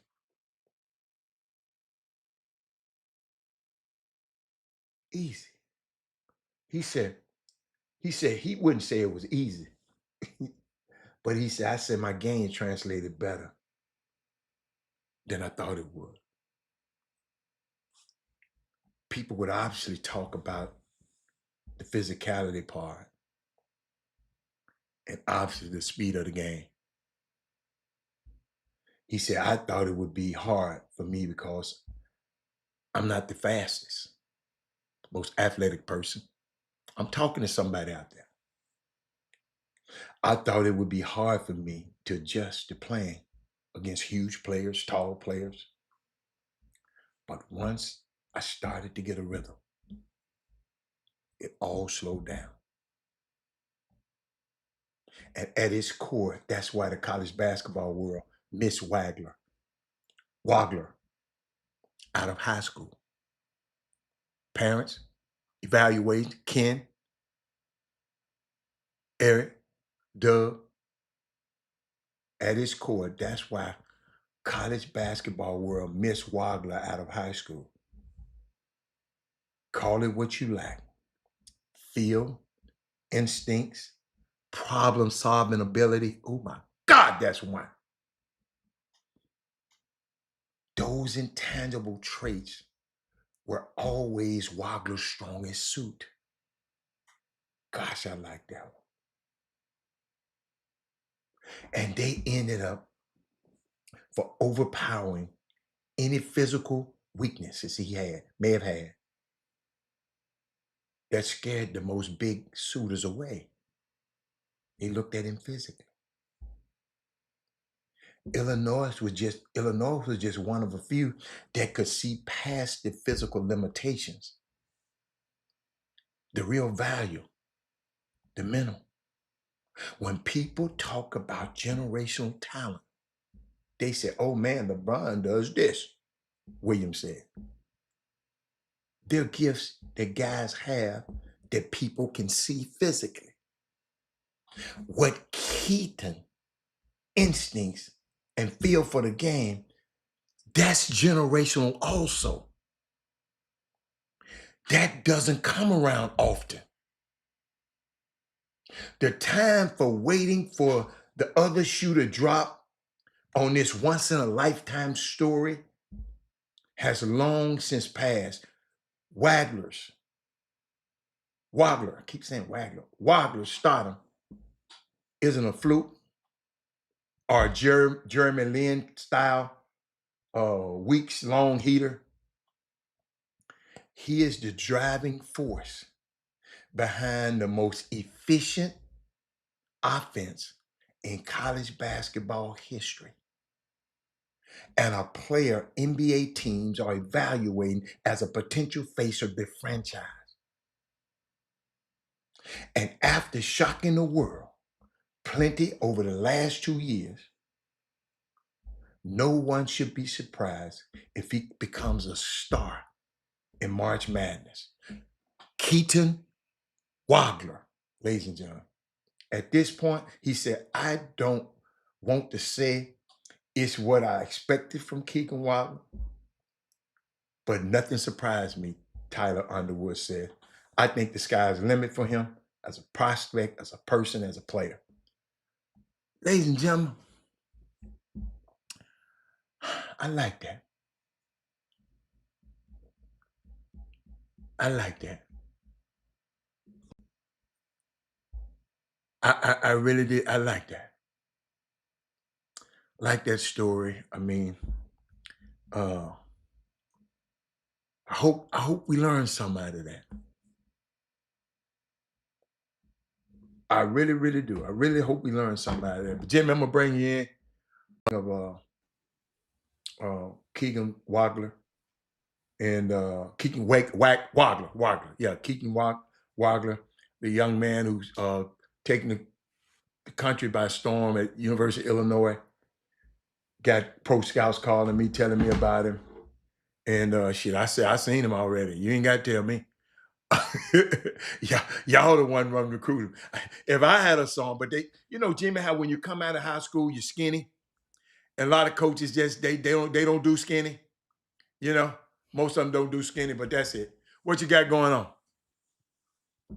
Oh shoot, man! It's Baby Friday. Of course, y'all got TSU got games this afternoon, don't Yes, sir. I'm gonna get as soon it? as the show over with. I'm out of here. I got to go. I got to prep a little bit more. The men and women play tonight. All corn. Jimmy, that men's game gonna be crazy. Jimmy, if anybody, I wanted to tell people earlier. I told the people earlier. Watch the women game. I want you to watch all the girls. But Talia Logwood, number 22, it's something about her, and I just want y'all to tell me what y'all think about her. She just something else. And she's just worth the price of admission. And in the men's team, they gonna go at you. If they go down, they gonna go down swinging. So when you got a competitive atmosphere like that out there, these kids are putting it on the line for us, man. Everybody injured. Y'all think about it, y'all. We got um, Keelan Farouk, supposed to be a starter, on the bench, hurt. Kobe Granger, starter, on the bench, hurt. Uh, Josh Farmer was going to be the leader at the top of our 1-3-1 or whatever defense, starter, out for the year. Now we got other injuries. The Nick Dick Tack. But dog, but guess what? What I like about Johnny Jones said, ain't nobody gonna feel sorry for me. Ain't nobody gonna feel sorry for me. And I don't feel sorry for their ass. I said, oh, okay, say no more. Say no more. Say no more. But this team, man, got so much. Yay, they got a dude on this team, Jimmy, named Troy Hupstead. Have you seen him yet? I ain't saw What? Troy. What? Troy at one time was the defensive player of the year in the MEAC. He played for a team in the MEAC. Jimmy, I mean, it's just we got some dudes, man. We got some dudes, and I just hate that all these injuries just piling up, and then now we got the neck nag. These nagging injuries. Jimmy, what they call this, the dog day of February, because February lead into March, and so that's where we at right now. But this gonna be a good little test for us. We got your boy Mo Williams coming in on Saturday, another doubleheader. So we got a doubleheader tonight and a doubleheader on Saturday. Then next Thursday, Jimmy, we got your boys. Yeah, I mean your boys from up the way, up 290, in Houston. So On what day? next Thursday. So that's the first time that game has not been played on a Saturday Yeah. in a mighty long time. Yes. Thursday night. School night. No, it was really good because it's high school playoffs, so there's really no excuse for the high school student athletes to not be present on a Thursday. There's going to be very few ball games played on that next Thursday in the postseason. So, so if Texas Southern Sports Information Direct personnel watching the Chop Shop, you guys can post in the Boom Boom Room what some of these coaches, parents, student athletes, prospects need to do to come and see if they want to come and see a Texas Southern University or Prairie View playing home against Jackson State tonight as well. if they want to go and see some of those games. What do they need to do? So if you post that, remember now, it comes a time whereas you think of it like this: certain outlets like the Chop Shop will do our best to help to promote and market and influence and encourage people to go. But at the same time, you schools have to reach out as well or let them know that you're there. I mean, Kevin Allen did a great job in years past of reaching out in the Boom Boom Room and keeping you guys abreast as to what needs to be done. Because in the past, students would normally get 3 tickets. They would get them plus 2 at some schools. Some schools would be them plus 3. And based on availability. And that means, and they get to go, if whoever attends, that means normally it's for the kid plus 2. It's for generally for parents or guardians or relatives, but they can, they could be anybody that come with them. So go and check out an HBCU game. Then you can, as you watch these games, you can see and measure, have a mental sample size as to just how good you have to be just to even touch the court at this level. When I say level, I mean budget wise, this level. Because a lot of these kids were at higher Division I programs before transferring over to these SWAC schools. So that's very important. And because you take it for granted, and it's one of the most abused myths, negative connotations is when people try to make it seem like the SWAC is like the bottom, the gutter when it comes to talent. And that's not true. I'm telling you, it's not true. Jimmy, they just don't know. I mean, if you're So, ignorant, you don't know. That means you ain't been to these games. A lot of these guys have been every other college in the world. In the SWAC. We even got a McDonald All-American we're gonna play against on Saturday. So I mean, it's just people just ignorant if you don't know. But I think this audience we have, if they ain't been listening over all of these years, I mean, then you're right. Some of them are new. Some people are new, but yeah, it's a heck of an opportunity, man. I'm telling you, you're gonna see some play. You're gonna see some play that's gonna rival wherever you see. You're gonna see some guys that can put the basketball in the bucket. And I mean, I'm impressed with them this year. I'm really, really impressed. This is one of my. I mean, I like the other years, but some about these guys here, I'm just impressed with them. I'm impressed with they getting injured. Some of the best players get injured, and they say, "Okay, next man up, next man up, next man up." Man, that's hold on to the rope. Don't let the rope go. That's their mantra this year. Hold on, like Pat Riley and them had 13 strong. 13 strong when Miami Heat won down there with Gary Payton and them. So that man, Judge said, I enjoyed the hell out of that Grambling game. What? Me too. That Grambling game was off the chain. But it's crazy, man. I am really enjoying the calls. Jimmy, they got a girl named Talia Lawwood. You just got to see her. You got to see her. She Dennis Rodman with a jump shot. Uh-oh. Yes. Ain't nobody stopping her. The only person can stop her is herself. She'll get 4 fouls on you real quick now. Now she gonna get some fouls. Where's she from? Where's she from? From California. California. Okay. She played at Utah. Hold up. She played at Utah. Now That's here. Big 12. That's the Big 12. Yes. Yes. So, like you said, man, I mean, it ain't that, man. People just don't know. People don't know. I mean, because once they go in there, they're going to say, whoa, okay. And shout out to Big Coach, Anthony Dunn, man. Anthony Nunn. Every time he's always at a game bringing prospects to the game. Well, that's what I'm talking about. That's what I just mentioned a while ago. He's That's always good. bringing prospects to the game. I done met so many kids from him coming to the game and bringing their kid.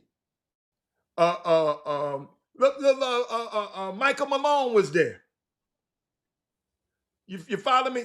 But contact the coach. That's what they so contact the coach, and they can put you on the pass list. So, like Jimmy was saying, contact a coach at TSU.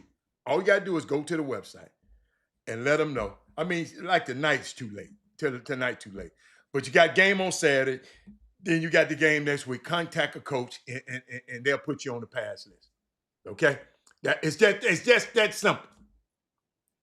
If prospective student athletes, and I want to see some women. I want to see some young girl, some female people come to the game to watch the females play. But that's all, Jim. I got for you.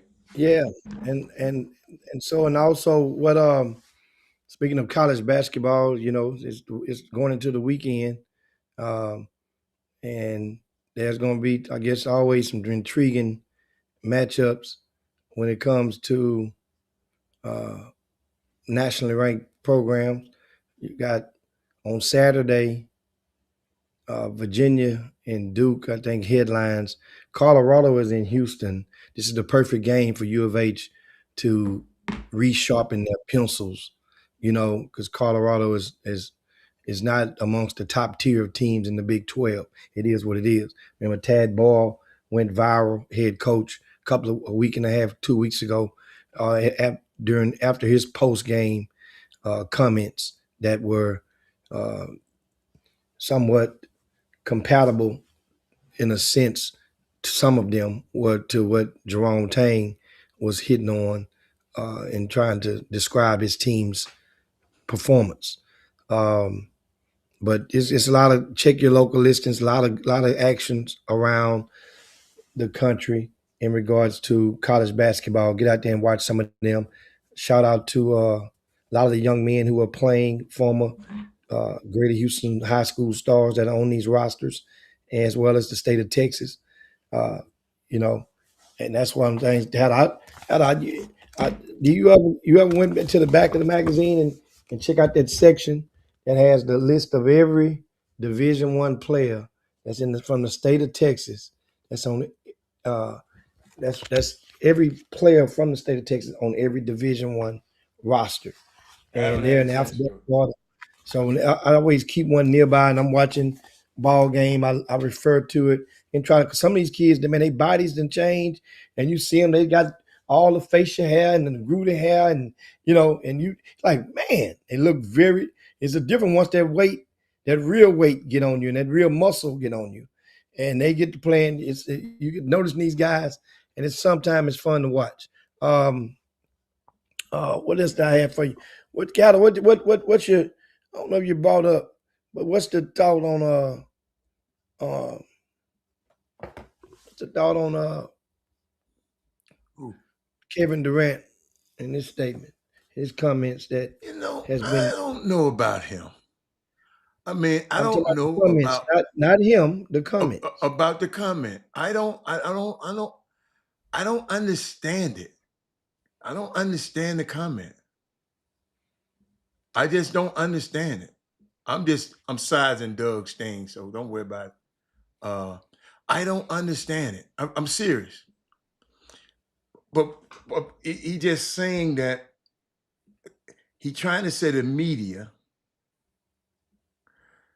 from what I gather, the media holding him and LeBron them accountable, but it's not holding Luca for the All Star game. Is that what you're talking about? Oh, that what? Now tell me about this one. I was talking about the AAU comment. We can I get. didn't. I didn't hear the AAU comment by K. Pull it up. I didn't hear the AAU comment. Let His me first let me. comment was he getting sick and tired when All-Star game ain't right, y'all blaming it on the old heads, me and LeBron and Steph. But Luka and what's his name, Joker, they laying out on the floor, throwing half-court shots up. So that's what I'm talking about. I don't see what did he say about AAU? I didn't see that. I'm gonna actually read the actual quote. Just read the quote. And basically he says, all I hear is AAU is destroying the game. The Euros do it right, while the USA do it wrong. I can read between the lines on that. It's a shot at Black Americans. We're controlling the sport. They're tired of us running the sport. France is coming for you. Really? We smacked them boys. That's, in a nutshell, what started a machine gun of conversations from coast to coast from different people chiming in. And I think the latest was Jay. Yeah, I agree with that. I agree with the narrative. I agree with what he's talking about. And Well, it's more than one. It's more than one narrative in that now. You got to peel it back like a banana. But what the thing was, because I talked about this subject before, and my subject was the top 5 players in the league. I always said in the NBA are foreigners. So where are our top guys? Then Kate Cunningham came and just, okay, Robert, hold my beer. So that's what I was talking about. So he's just saying, I mean, like you say, he got a whole lot of stuff in there, but U.S. basketball ain't. If you go look at the top young players who are supposed to be on the USA team, USA is in real good shape right now. That's exactly one of the things up on the currents of what KD is saying. But Jimmy, the top. See, people talking about the top. They talking about the Giannis. Jimmy, ain't but one Giannis.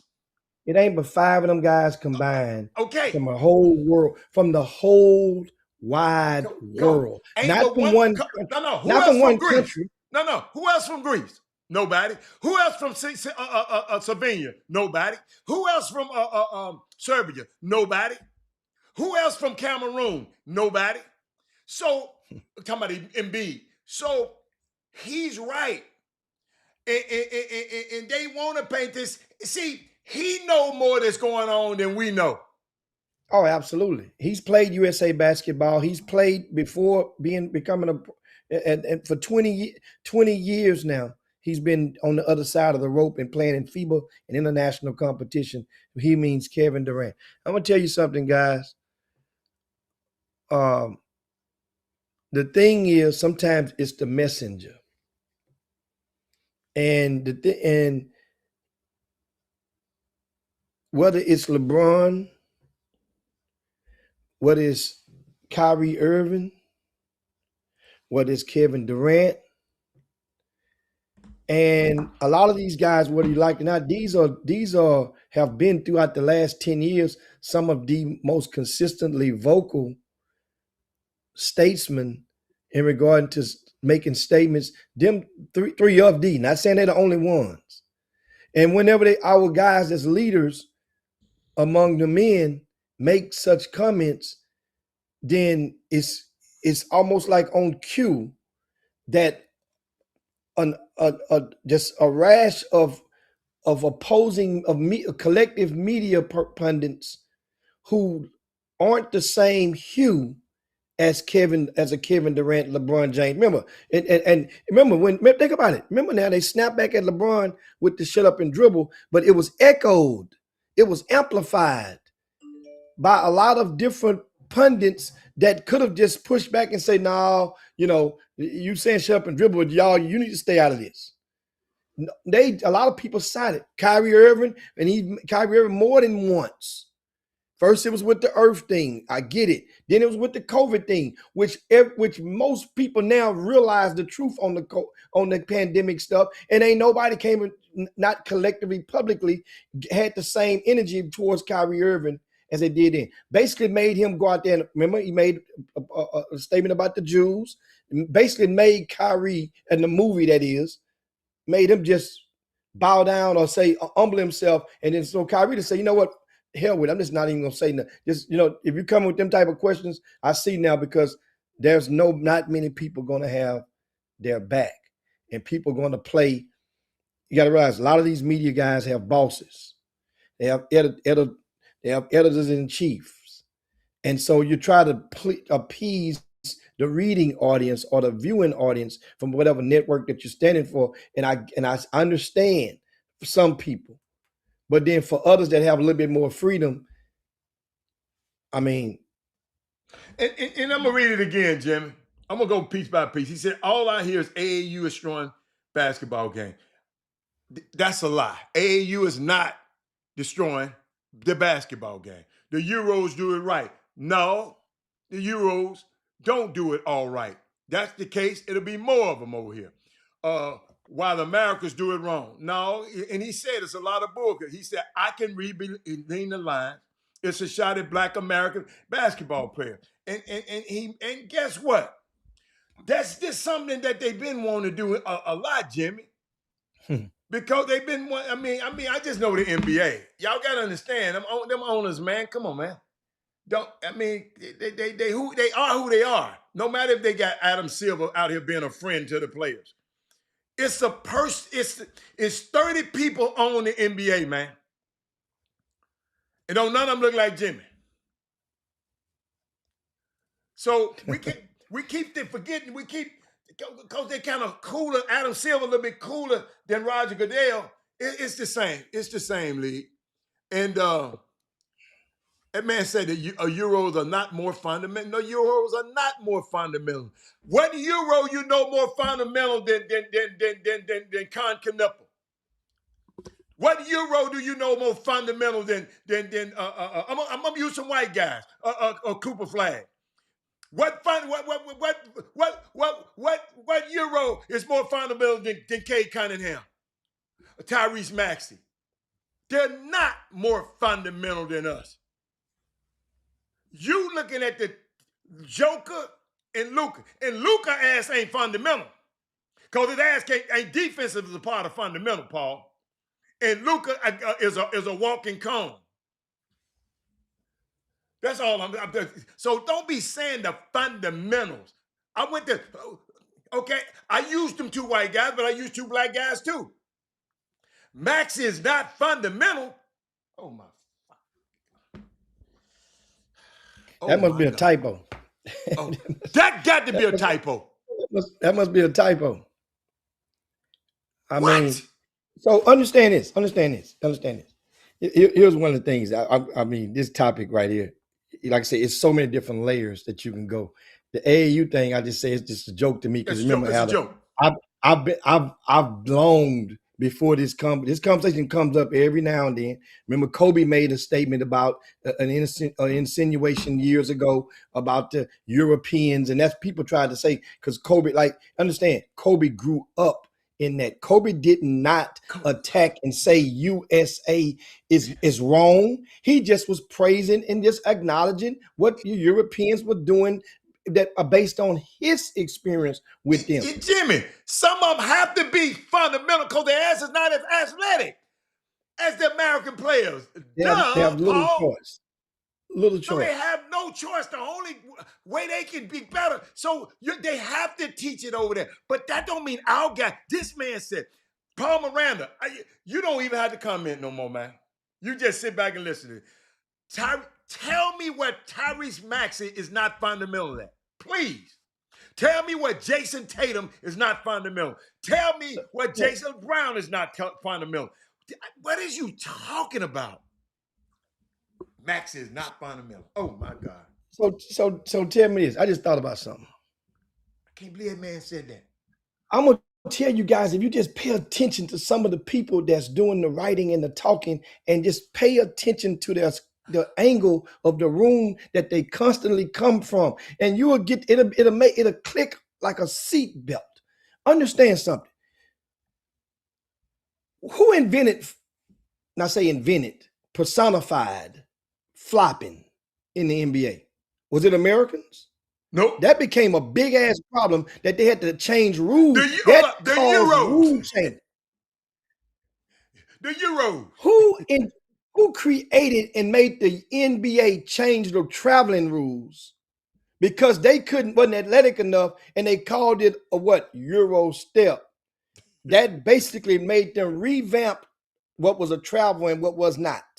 And it So became that ain't then really no guess what we did? fundamental, Jimmy. That ain't fundamental. Traveling ain't no damn fun. Not traveling is a fundamental, but keep going. But that's what it was. It would have been at first, and then remember Stojakovic.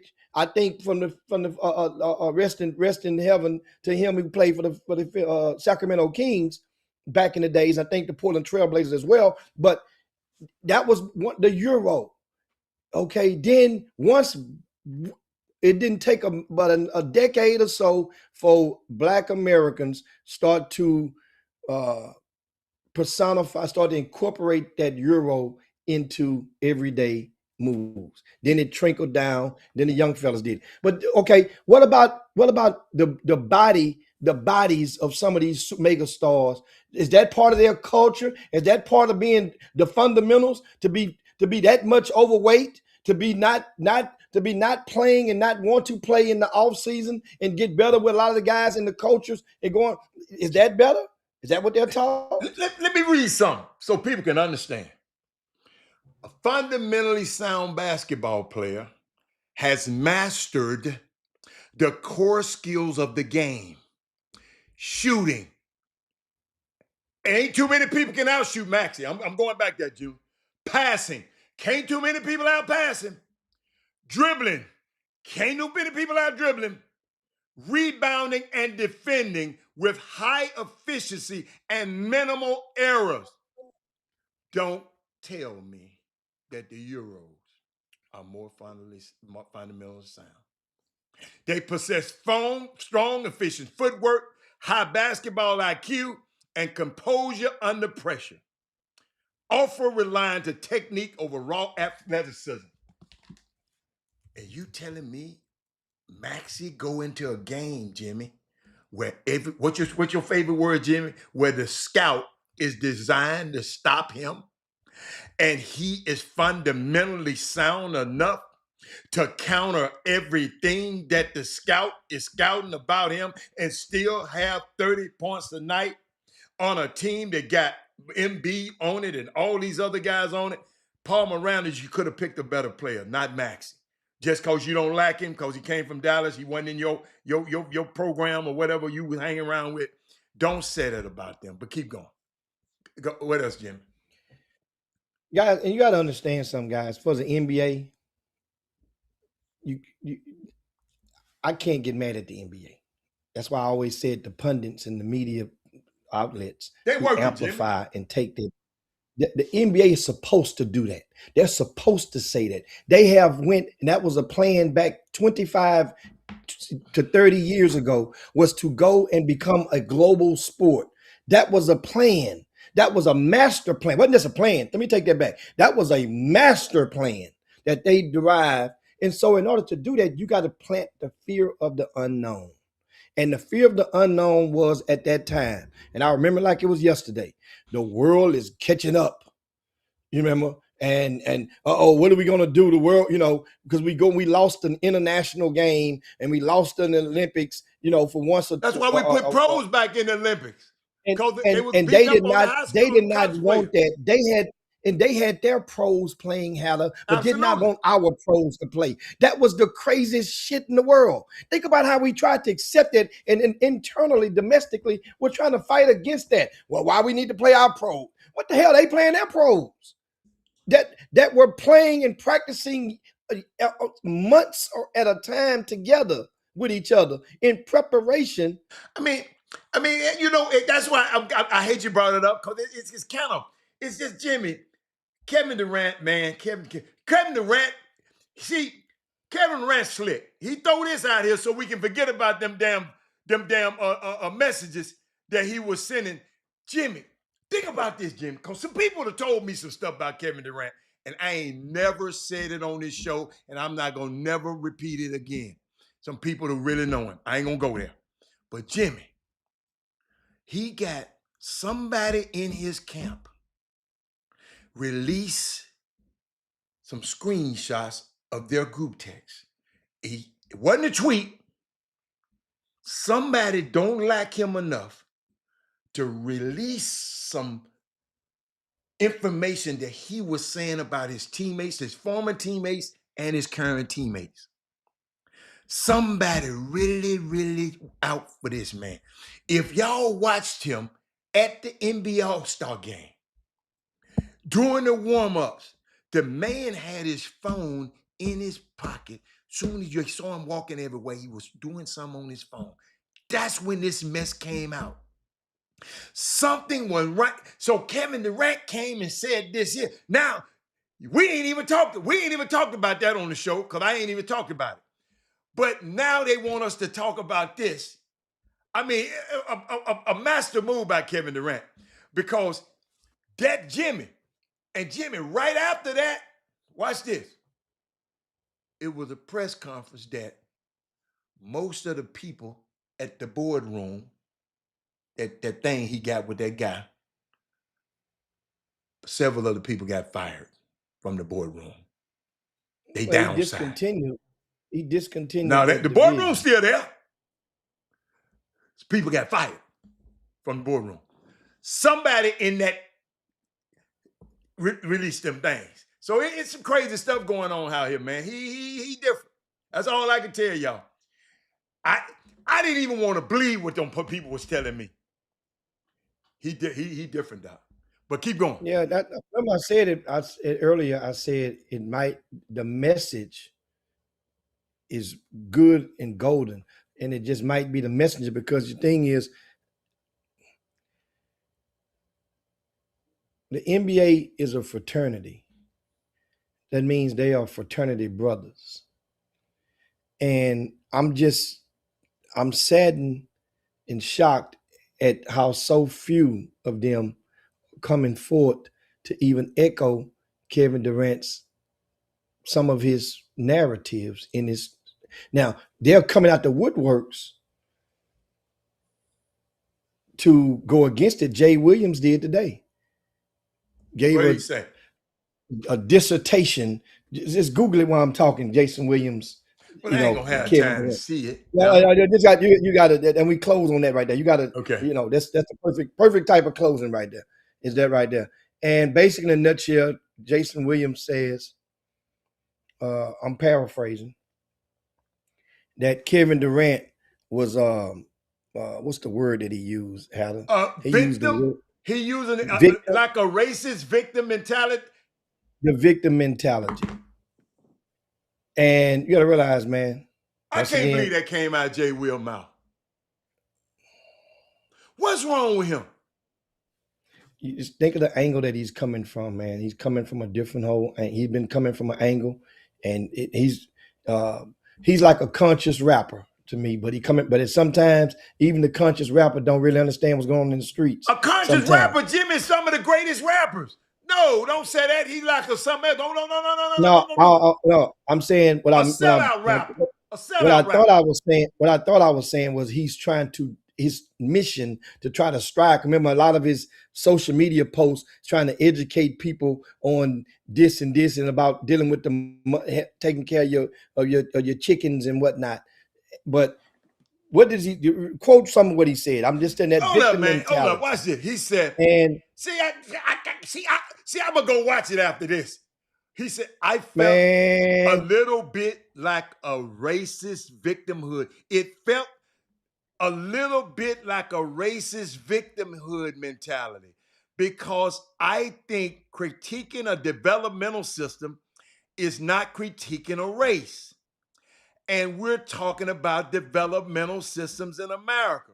Now, you talking about developmental systems in America, Jay Williams. Kevin Durant's talking from his perspective of what he's seen. And Jay will just think, y'all don't understand. I think him and Stephen A. Smith, they get their little regular ass up early in the morning because they get this show. It just said, man, how outlandish we can be on this show. that Robert Hatter and Jimmy Hicks gonna be talking about this bullshit on their show.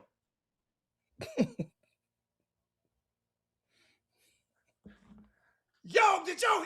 I felt he felt that Kevin Durant was using felt a little bit like he was using a racist and victim mentality. Why did he bring race into it? Because that's the way he felt. This is a black dominated sport, and people complaining about it.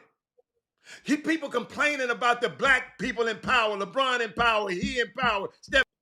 People be complaining about it all the time, Jay Williams. Come on, man. You and Stephen A. Smith need to stop, man. That's why I don't watch y'all too much no more. So, look at what I pull up about the victim mentality. Now, listen to this. Listen to this closely. Okay. All right. The victim mentality refers to a persistent pattern. This ain't coming from Jay Williams. So you can relax. No. Just making sure this ain't no quote from you. You got a different you went in the Western. Okay, what it say? Refers to a persistent pattern where someone externalizes responsibility and sees themselves as powerless across situations and resist personal accountability.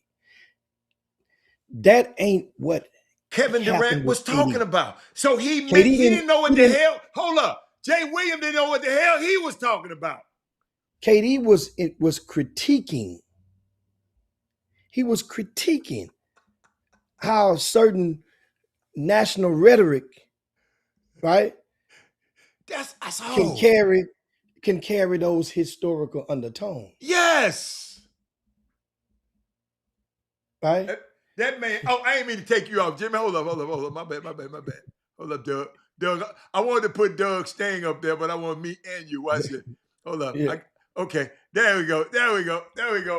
Hey, Doug, I'll put you back up. He said him and Steve, they should be playing footsies in the morning, talking about how they can say something. I promise you that's what they doing, Doug. Dude, I done learned this game, man. These folks. Dude.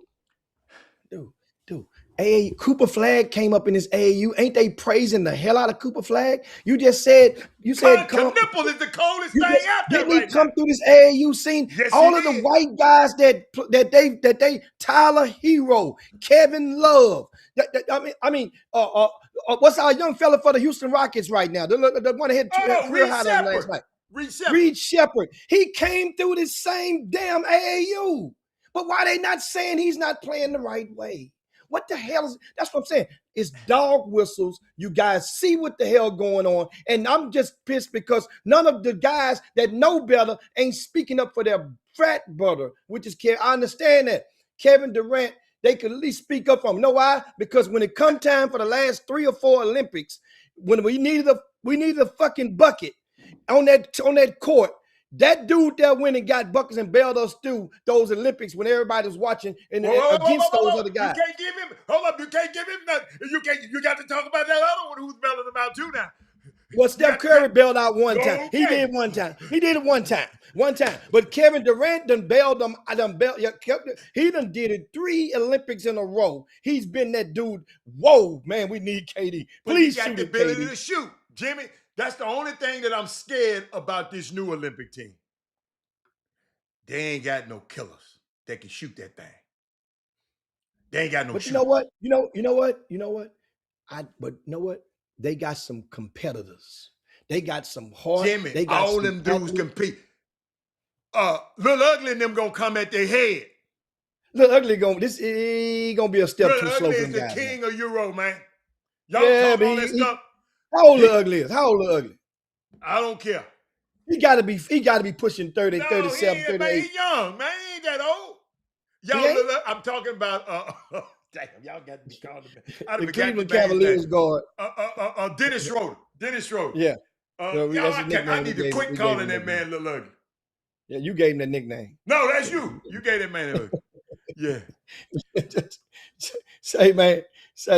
So this conversation, guys, don't let people let you believe. Understand something. Yes, there are AAU is not the perfect mechanism, and we understand, but we know where a lot of the problems is in regard to that. But at the same time, Kevin in there, yeah.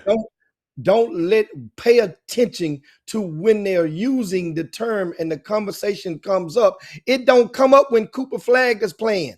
They always say it after they watching one of us miss a shot or create a turnover, miss a dunk, or do something goofy on the court. Not when they do it. And he's right. But man, let me tell you something. Jay Will, man, I'm glad you brought up that definition, because I said, what the hell is he talking about? Lil Ugly 32. He gonna have some more time to play with him. He got one more. He got one more in him. Yeah, Lil Ugly gonna be all right. Yeah. He He got gonna one be more all in him. right. Jimmy, he king of the Euros. I mean, it's is unbelievable, man. And so I guess, and one thing about it, and you know what? Kevin Durant, I went on. Did you read the rest of what he said in his initial quote? He went on during that initial quote, and he mentioned something. I'm gonna paraphrase because he was pissed about the collection of media, how they create narratives and run with them, which we know they do. It's obvious. And I'm just saying, and been constantly saying, why don't a band of black folk can do the same thing? We can go and create the same adverse narratives and run with them on our own packs. We can our own talking points to go and promote something that's for us by us, in a sense. It's on different platforms. It could be done. Now he goes and says, he refers back to the Olympic when he said the media, LeBron James, he said the media had claimed, I'm paraphrasing what Kevin Durant quoted in his comments. He basically says that the media went and called it the last stand. You remember they gave that term to him, LeBron, and Steph Curry as they played this last most recent Olympics. Kevin Durant was pissed. Kevin Durant said, LeBron is the one told y'all this was his last one. He said, I didn't never tell y'all this was my last one. So yeah, where I the like hell the did way y'all he said that. I like the way he where said the hell that. did y'all get that from? He said, so y'all was going, so so he used that as a reference point. But he said everybody think they following what LeBron do. Everybody ain't following what LeBron gonna do, man. He said, I got one more in me, and I would love to play. But he said, but I got to keep producing. They're just not gonna put me on the team just because I want to be on there, which they probably will if you want to be on there, Kevin Durant. You just didn't know that. They will put you on the team. Just they've had a bench coach on every of the last 3 or 4 teams. They've had one like that. Yes, they will. They will. They can't afford not to have you on the team. They need a guy that they need an elder statesman on that bench, if nothing else. So that's the thing that I like what he says. And there's more. We can get into that stuff more next week. Yeah. But it's a good distraction from the other stuff. Yes, it is. But it's a timely conversation. Don't let people hijack this and try to make you guys feel we know what and what's not. First of all, AAU, this is the time for them to come their ass out the bushes and speak up to acknowledge what they are, like they used to do back when we had Mr. Parker, who came on the Chop Shop a couple of times, used to be the head of the basketball division of the AAU. I can't think his first name. Because really, they ain't talking about AAU though. You really ain't. They talking exactly, but they're using the term AAU, and whenever it's in vain, AAU would normally come out and say, "Hey, listen, that ain't us, but AAU gonna take this free advertising, of course, and free promote and run with it." Understand what AAU is and understand what AAU ain't. That's your homework assignment over the weekend. But we gotta go. We gotta slide down. I gotta go, man. I gotta go. Do this thing. I'll see y'all tonight. KTSU. Tell them what they can listen, where they can watch the game at. KTSU, the girls' game at 5 and the men's game right after the game. You go to KTSU, download the app, go to the app store, or if you're in your car listening to it, you can watch it on YouTube, I think, on the TSU Athletics. Or maybe SWAC TV is here tonight. I don't know. I'm not sure. So keep up. But whatever you do, turn them down and turn us up on KTSU. And let me know. Go to my email. Go to the email and then let me know that you Chop Shop Htx at gmail.com. Let me know you watching the show, and we we'll get out of here and get that done. All right. All right, So I all got right, to get out all of right. here because I got to get to the Get, game, man. get what this one got in it. Get what this one got in. What it got in? This one, tequila. Hush your mouth. Let me get out of here. Boy, I'm be speaking Spanish in a minute. I'm gonna eat the rest of these damn thing. All right. Woo. We'll see y'all later. You're fuzzing out over there, Jimmy, a little bit. Woo. You're fuzzing out.